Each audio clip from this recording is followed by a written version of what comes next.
Welcome back to my channel. तर चला, आज आहे वट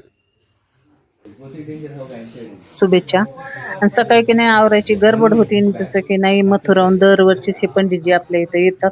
जसं आपल्याला जेवढं घडलं ना तेवढं आपण चंदा त्यांना देतो. दुसऱ्या घरी कुठं जात नाहीत, फक्त त्यांचे नेमलेले घर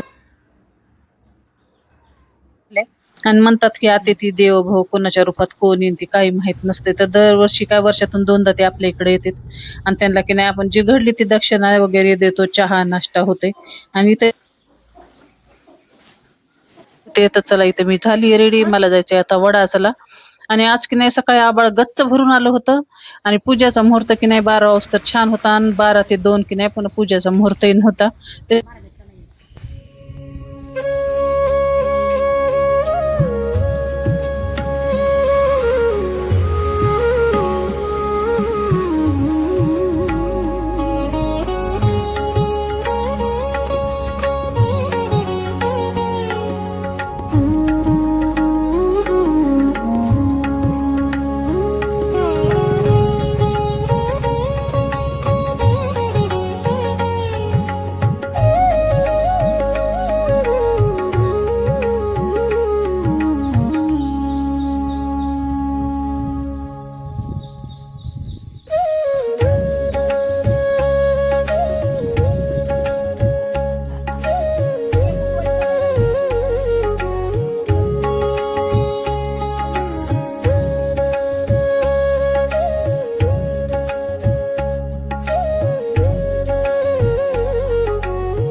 चला, माझी पूजा बी खूप छान झाली. वडाचं झाड तसेच ना, आणि एकदम भरून असं वडाचं झाड. दरवर्षी आम्ही वड पूजायला इथंच येतो. तर कुणी कुणी काय करते, फांटापी पूजते. पण की नाही फांटा पूजण्यापेक्षा की नाही जे झाड की नाही आपल्या जमिनीला घट्ट धरून असते, मध्ये कोणाला भेटत नाही, आपण जायला पण परेशानी. आता त्या ताई पूजतात त्यांच्यासाठी म्हणत नाही, पण सहसा तर ना वडाच्या झाडाचीच पूजा करावं, फांट्याची पूजा करू नये. तर चला, मी पूजा ते छान करून आले आणि केली, भात लावलाय. अजून की नाही उंडा पण ती ठुला आणि पुरण पण माझं झाले, कारण मी आधी पुरण शिजून घेतलं आणि पुन्हा दुसरा जे स्वयंपाक आहे ते केलाय. तर चला म्हणजे सगळा स्वयंपाक झालाय तयार. ना आता की नाही एक एक जण सगळेजण येत नाहीत एकदाच. आधी तर मुलांसाठी गरम पोळ्या टाकाव्या लागतात, थोड्याशा चपात्या टाकाव्या लागतात, देवाला निवेद्य दाखवून घ्यायचे.